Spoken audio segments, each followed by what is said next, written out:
Hello, everyone. My name is Jessie Morales. Today at Power, Peace, and Love, where real stories of real women are shared, we are happy to present to you a special guest. Her name is Effie Cole. She's a fighter, a survivor, an advocate for children and women survivors of FGM, which is female genital mutilation, child assault, and rape. She focuses on empowering survivors and provides me with tools that be spiritual, financial, emotional, and educational to help them overcome their ordeal.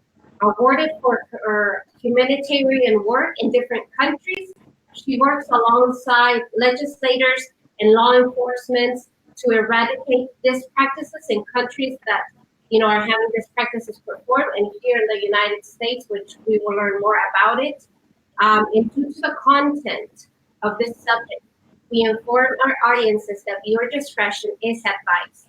Thank you very much, Ms. Cole, for accepting this invitation.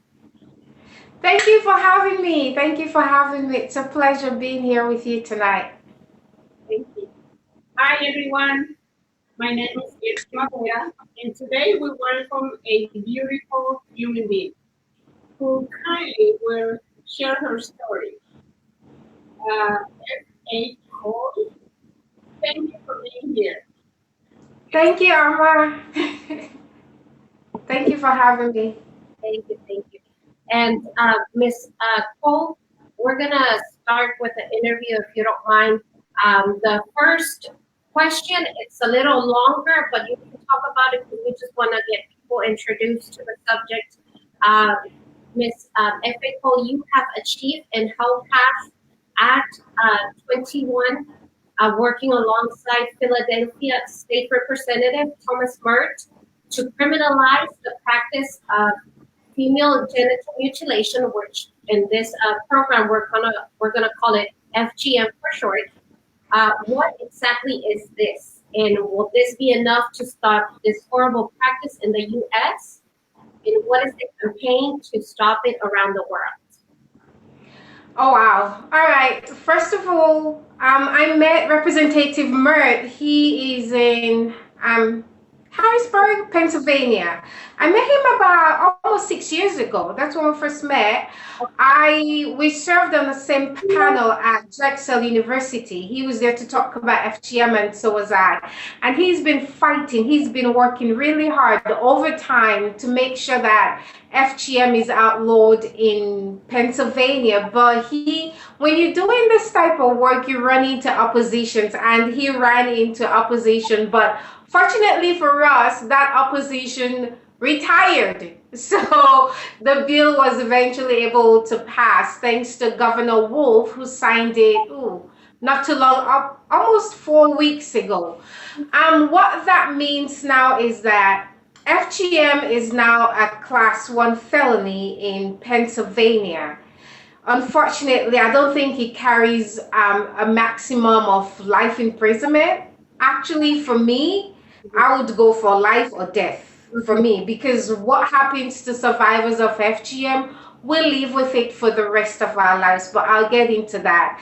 And so I was really, really happy that Pennsylvania has now joined the list. We still have about 15 states that do not have any laws against FGM. So we're hoping that they also will get on board. What was the second question? What's FGM?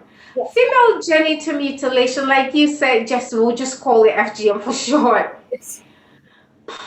I'm actually going to read it. It's the removal of all or some of the external female genitalia.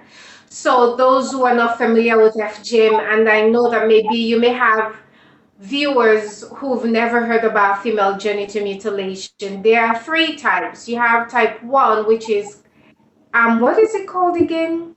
Clitoridectomy. That's when they remove partial or all of the clitoris.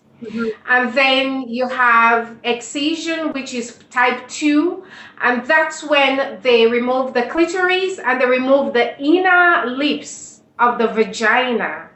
And in some cases, they remove some of the outer lips also. That's the labia majora. And then you have type 3, which is infibulation. So all of part 1, the removal of the clitoris, the removal of the inner and outer lips, and then they stitch these girls up and leave just a tiny hole for urination. And it's called infibulation. So when it's time for them to have sex, they have to be defibrillated again in most cases. So they have to be opened up again.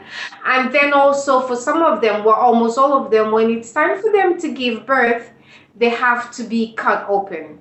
So that's the 3 types. But according to the World Health Organization, they added a type 4, which is anything done to the vaginal area, scraping, nicking, cutting, piercing. That's type 4 FGM.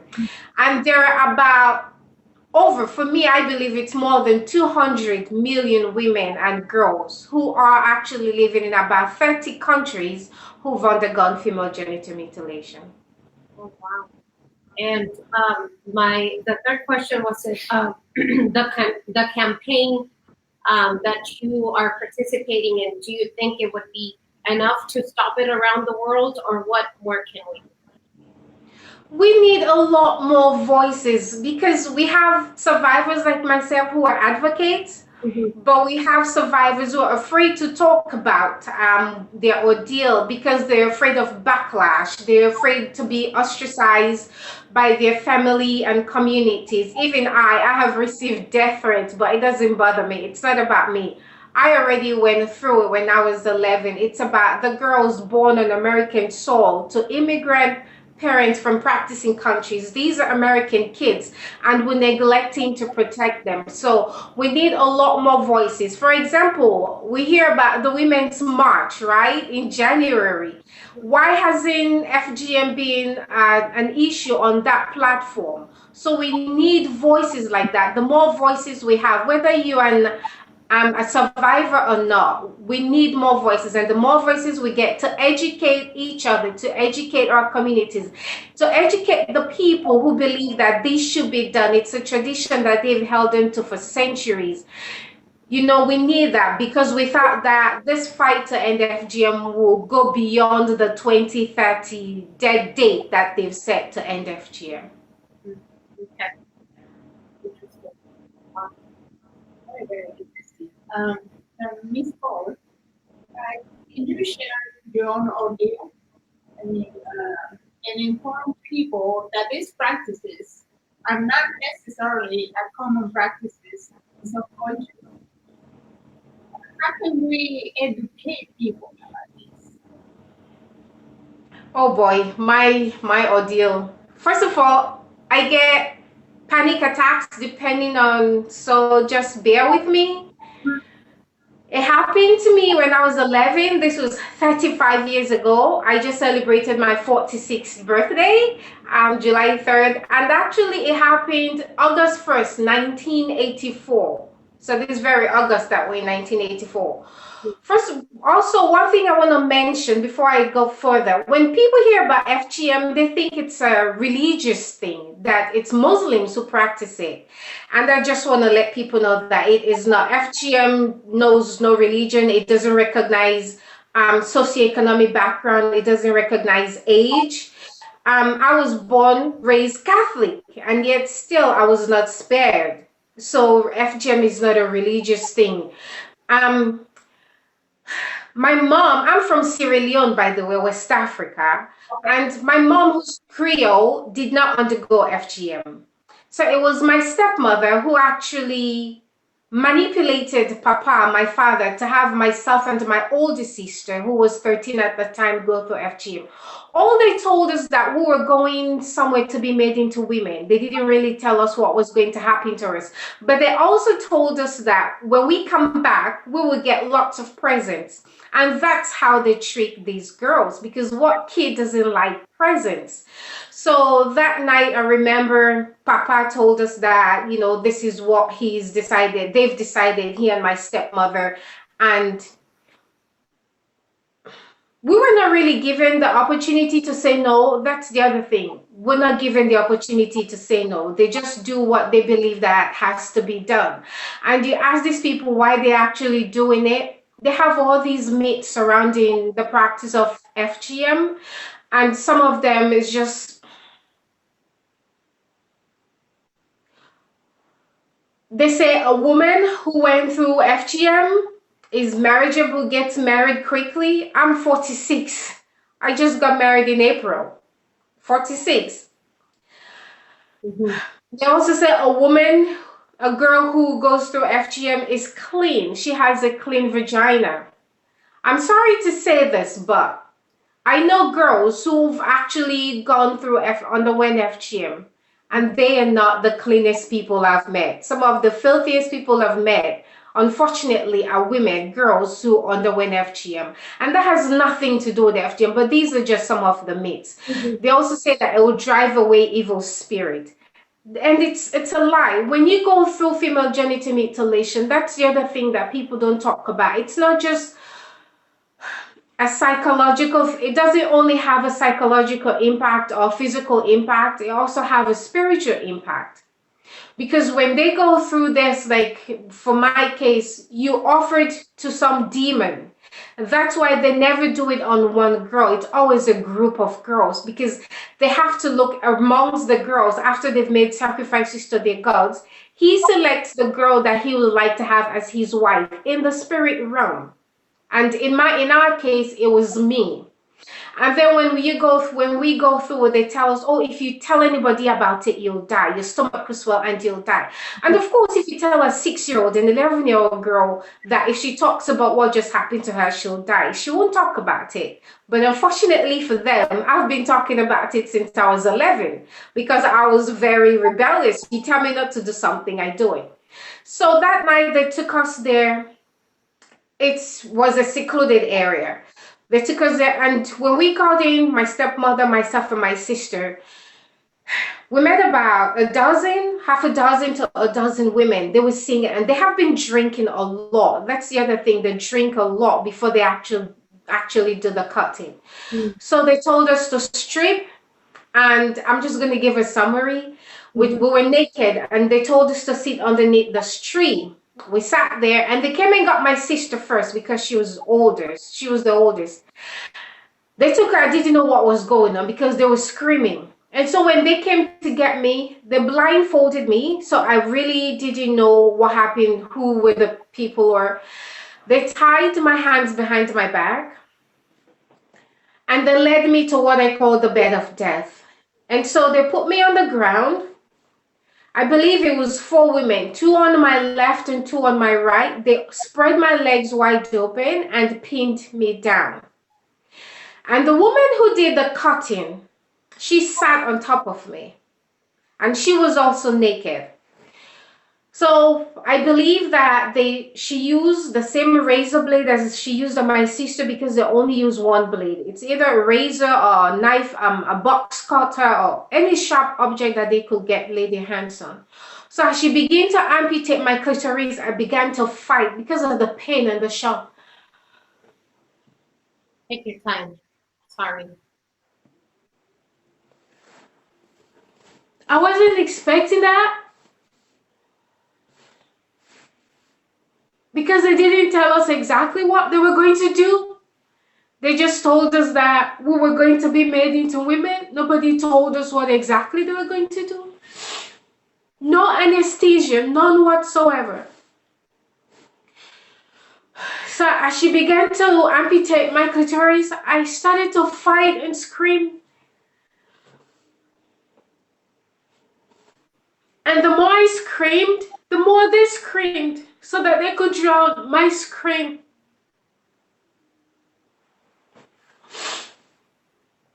And I remember I pulled myself forward with the little strength I had left, and I beat her bum. And that's how I knew that she was naked. She wasn't wearing any clothes. And after that, they stopped my mouth. They gagged me with some cloth. And she continued to amputate my clitoris. And keep in mind, she had been drinking and she was drunk. And when she was done, They pulled me up to stand on my feet. I couldn't even walk. It was the most excruciating pain I have ever experienced. And just 5 years prior to that, I had been sexually violated as a girl, a 6-year-old. That pain of female genital mutilation cannot be compared to the pain I felt at age 6. It cannot be compared to the pain I felt at 10 when my cousin tried to rape me. Cannot be compared to the pain I felt as an adult when I got raped. So to me, FGM is the most brutal form of sexual violence that I've experienced. And they just led me to go back underneath the tree to sit. Nobody told us why that was done to us. They didn't give us any explanation. Nothing was done. And we were just sent off into the world to live a normal life. But you can't live a normal life after that. It's been 35 years and I still have PTSD.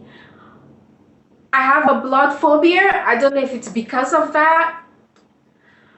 I can't sit in a room and listen to other survivors tell their story. I get panic attacks. So basically, that's a summary of what happened to me. So sorry. We are very sorry you went through that. We appreciate how strong you are to tell your stories to other. And my next question is a lot of people, and we have one of our viewers just ask this question. You mentioned several reasons why this is done. Can you tell us why your father and your stepmother had this done to you and your sister? A lot of people, like you mentioned a little bit, they think it's a religious, but what is it exactly? We know it's not religious. What is it exactly? It's not religious. It's not cultural either, because if it was cultural, my mom would have gone through it because she's also from Sierra Leone. It's a tradition and it's a way to control. It's just gender inequality. It's a way to control the girl or the woman's sexuality. Any woman, most women, if they are honest with themselves, from what I've heard and the women that I've talked to, women who've undergone female genital mutilation lack sexual desire. So it started in Egypt. This was how the pharaohs made sure that their daughters remained virgin until they got married, and even after they were married, to be faithful to one man, their husband. It doesn't always work that way. In my case, I became very promiscuous because I thought something was wrong with me. And something indeed was wrong with me. So what they were actually trying to do, it defeated what they were trying to do. Their belief is that it will stop you from being promiscuous. But in my case, it did the opposite. And some of the women to whom I've spoken, that's the exact thing that happened. But they do it because they just believe that it's part of their tradition. My father regretted it, but it was too late. My stepmother, on the other hand, didn't touch her own daughter. She has a child. She didn't put her daughter through it. She put me and my older sister through it. Why didn't she touch her daughter?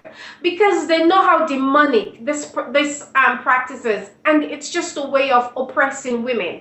Her daughter, my half-sister, eventually went through it, but it was her idea. It wasn't because her mother made her go through it. So it's just a way to control women. It's just a way to control girls. But now, the amazing part of this all, it started because they were doing it for the men, and the women continue to do it for the men. But the men now, most of the men that I've talked to, don't even want a woman who's gone through FGM, because they believe that a woman who does not have a clitoris does not enjoy sex fully the way God intended. And I can tell you for a fact that it's true. Do I like sex? Yes. Is it always painful? Yes, it is. And even though I've had reconstruction surgery, I call it that I've been reunited with my clitoris. At 46, I'm just now beginning to know what the clitoris is all about. It's still a bit painful because it's not the way I was created. You know, sex for me, even though it's pleasurable, but it's bittersweet. And there are women out there who may never experience that because they may never have access to reconstruction surgery. Yeah. So I don't know if I answered the question. And that takes to the question that what do we need to do to stop these and other kinds of abuse to women, men, and children all around the world, but especially FGM. A lot of people don't understand that little girls are at risk. What is the youngest? What are the ages that this is happening? That's why it's so important to let people know about this horrible practice. An adult is not getting this done. It's little girls. It depends on the country. Like I said, it's happening in Africa, Asia, parts of the Middle East. And can you believe we just found that it's also now happening in Colombia, Latin America? It's now happening in Colombia. I didn't know that. I just found it out last week. So it depends. In some countries like the Gambia, it's when the baby is 8 days old. And in the Gambia, it's infibulation. They remove everything and then they sew them up and leave just a tiny hole. So these girls grow up not even knowing that something was done to them until it's time for them to get married. Then they have to be defibrillated. In my country, it's between ages 2 to 15, Sierra Leone. In Nigeria, I've spoken to women from Nigeria. It was done at birth, so they didn't even remember. For some of them, and now it's happening on American soil to children born to immigrant parents from practicing countries. It's time we get comfortable being uncomfortable. People don't want to talk about FGM because it's an uncomfortable topic, but I say we have to be comfortable and getting uncomfortable. Be comfortable talking about stuff that is uncomfortable, because like for me, like I said, for women who've already gone through it, it's not about us. We will have to deal with it, but it's about protecting the little girls. According to the CDC, Center for Disease Control, it says that 513,000 women and girls have either undergone FGM or are at risk in this United States of America. 513,000. So those are the girls that we have to protect. And it's amazing how in some states that are yet to outlaw FGM, like Washington State, Wyoming, Montana, Nebraska, Indiana, Massachusetts, Kentucky, Alabama, these are states that are yet to have a law against FGM. Why? And in some of these states, Maine, I've actually worked with some of the legislatures in Maine. In Maine, unfortunately, FGM is a partisan issue. Instead of it being bipartisan, they've made it a political thing. And the reason why is because they believe that FGM is a Muslim thing, and we have immigrants in America who are Muslims. So because we don't like Muslims and we don't like immigrants, so we're making sure that we criminalize FGM. And because when we do that, we'll kill two birds with one stone, the Muslims and the illegal immigrants. So that's why most of them are fighting to criminals. I don't care what the reason or why you're fighting to end it. Let's just have laws that will criminalize it. And for example, in Virginia, we work with Senator Black. It's now 25 to life in Virginia. And I am so happy. And the other thing in Virginia also, if the child was taken out of the country or out of state and have it done to them, when they reach the age of, I believe, 21 or so, they can actually sue their parents. And that's what I love about that. That's good. We want to protect, like you said, we want to protect little girls that are at risk. And we want to, like you said, criminalize it so it stops. And even, whenever you criminalize it, still happens, but we want it to happen less. And I know you will continue fighting for it to be eradicated. Yeah, and maybe that's the other question, so I'll wait for that. But yeah, we just have to talk about it. And the other thing survivors need, we don't need pity, we just need people to be sensitive to our issues. We're women.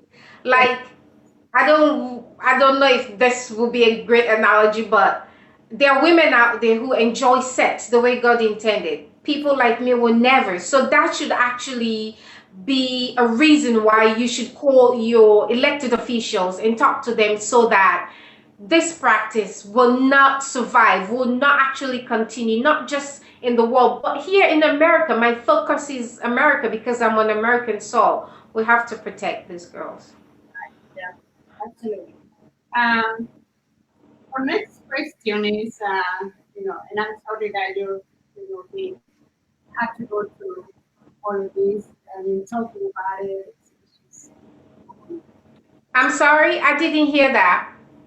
No, I said that I'm sorry that you had to, go through the whole of this, It's okay, but remember, if I hadn't gone through it, I would not have met Jesse and Amma, right? I would not have met you. So there's always a silver lining. Yeah. Yeah. So, what is your goal in your next project? What are you working on? Are you working on something related to these issues? My goal is to educate as many people as I can via my advocacy work. What I did last year, I went home because I always go home to Sierra Leone. Well, not always, I started 3 years ago. I go home to host a workshop type called Take Back the Power. And I talk to girls who've undergone FGM and who've survived sexual violence. And I'm now bringing in boys because I know that boys also are being raped, but nobody's talking about them. When we talk about gender-based violence, we focus on the girls, not the boys. So I sold some of my stocks and I went home and I purchased land to start building a safe house for kids. Oh, wow. So that's one of the long-term projects I'm working on. Also, educate, like I said, about the dangers of FGM, the short-term and long-term complications. Short-term, do you know that girls have actually died? Hundreds of girls have actually died during FGM while they're being caught, but most people don't talk about that. You have long-term complications. Problem urinating, like women who underwent type 3 infibulation. It takes them about 30 minutes to pass one urination, half an hour just to pee, something that somebody like me takes for granted. For me, it was type 2. I didn't even know. I thought it was type 1 until I went to have the surgery in California, and then my doctor told me that it was type 2, where they removed the clitoris, the hood, and my labia minora. So I'm working on that, and I want to make sure that I'll continue to advocate until there is no such thing as an at-risk girl in America and in the world. Because as long as we have an at-risk girl, the work continues. I know that advocates have set a date, a time, 2030 to eradicate FGM. But until we educate ourselves, we educate our community, we educate the cutters, this thing goes on. And the other thing also, in most countries, did you know that FGM is a money-making industry? These cutters get paid to amputate the clitoris of these girls. In my country, it's between 65 to 100 US. So imagine if you cut 100 girls for $100 a day. Do you think they're going to want to give that up? It's their livelihood. That's why it's so hard, especially in my country in Liberia. And I'm also working on establishing my 501c3 for my organization because I've had a lot of survivors reach out to me. They're interested in the surgery, reconstruction surgery, because I have my YouTube channel and I did my 30-day vlog for my journey. So people have been viewing it and they've been reaching out, but we just need money to send these women to surgery. And I'm also now working on my third book, which is my Reunited, A Girl and Her Clitoris. So that's what I'm doing.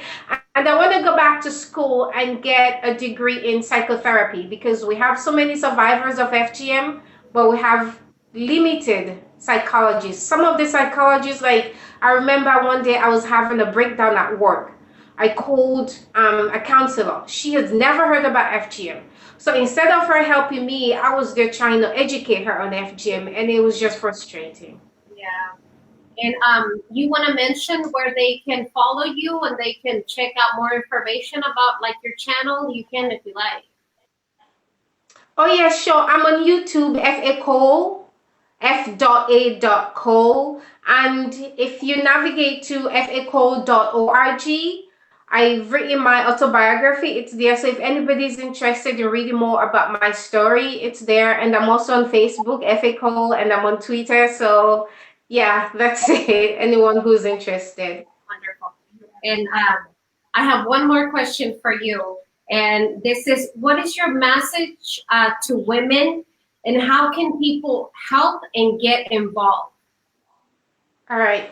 My message to women, I remember when we started, I talked about the Women's March. It's time we include female genital mutilation because, you know, FGM is not my issue. FGM is happening all around us. So now it's become everybody's issue. It's a global issue. You know, it's happening on American soil. We shouldn't blame or shame survivors of FGM because that's how some of them feel. They feel blamed that it happened to them, but it's not our fault. We were not given the option to say no. We should educate ourselves by reading articles. There are thousands of articles out there, you know, on the internet. Just research female genital mutilation. You will be surprised at what comes on. Also, it would be great if interested women, if we have women out there who can actually host informative or educative events and invite survivor activists or advocates for FGM, let them come and educate that community. For me, everywhere I go to speak, I do it for free. You know, I do it free of charge because it's not about the money. It's about getting the message out there. You know, have tea parties. Talk about the vagina. The vagina is the most beautiful thing in the world. Like when I talk about my story, I also tell them that. I never realized how, what's the word? How powerful the vagina was until I had my surgery and I went to Paris.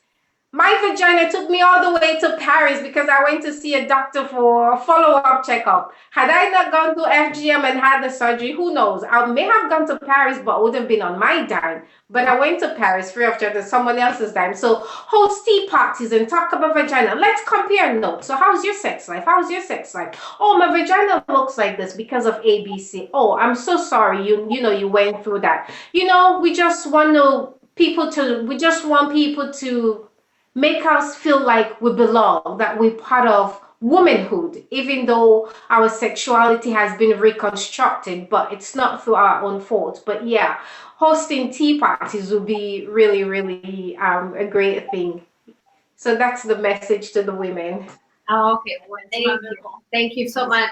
And also, one of the things I saw your interview that you did about a year ago, I don't remember exactly the name of the show, but I remember your trip to the gynecologist, or someone went to the gynecologist and they were very, you went with a man, a doctor, and he was very nice. And then you went with a female doctor and she, you know, made you feel really bad. You want to talk about it a little bit? How can we educate the people in the, you know, the doctors, the gynecologists? And I tell our viewers, you know, if you go to the gynecologist, ask them a simple question. Have you heard of FGM? You know, and that way they, oh, I haven't. Well, maybe you should check Miss F.A. Cole out or talk about it more so nobody ever feels ashamed. I mean, it's already an embarrassing thing whenever you go to the gynecologist. It's not like, you know, and just having to go through that again. Can you tell us something about it?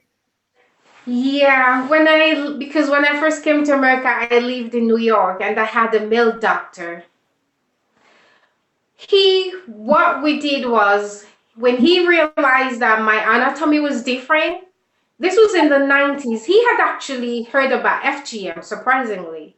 Oh, wow. So when he realized that I feel uncomfortable, and he found out that I've got a son, we talked about my son. The minute my legs are in the stirrups, we talk about Leland to get my attention off.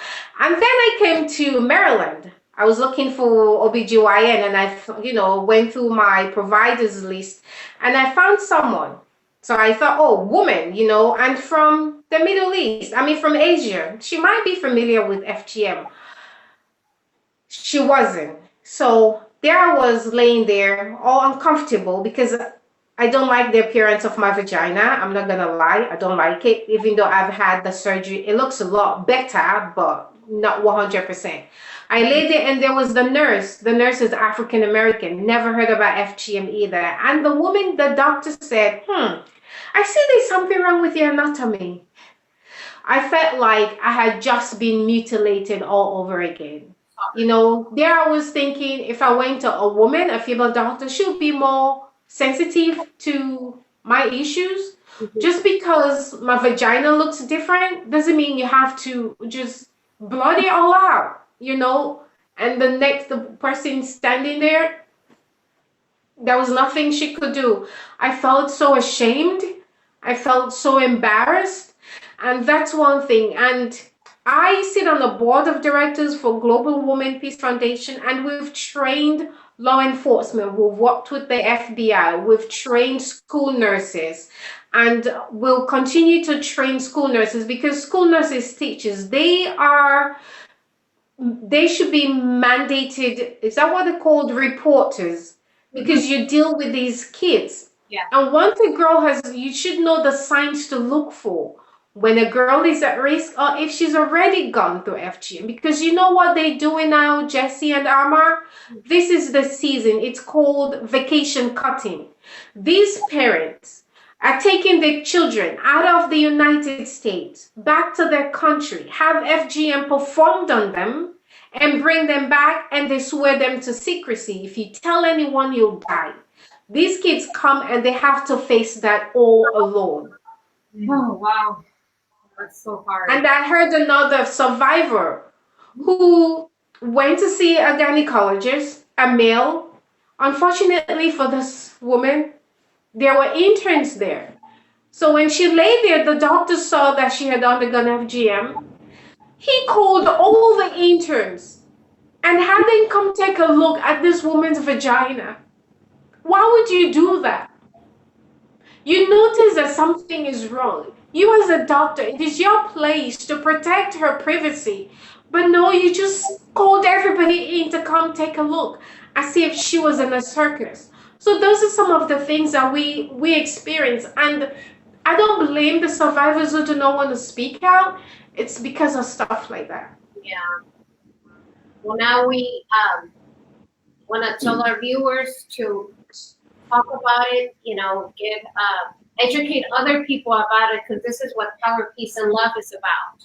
It's about educating people, so so women that went what happened to you don't have to go again. And it wasn't your fault. There is no need for you to be embarrassed, or anybody that went through that. And continue your wonderful work. Any last words you want to tell for our viewers and us? I just want to say thank you for putting up with me. I love talking about my vagina, so I just want to say thank you for putting up with me. And I know that when we come together as one, we'll win the fight to end female genital mutilation. And I want to say thank you, Arma and Jesse. It's been such a pleasure being on your show. Oh, well, thank you so much. And we greatly appreciate your participation here with us at Power, Peace, and Love, where real stories of real women are shared.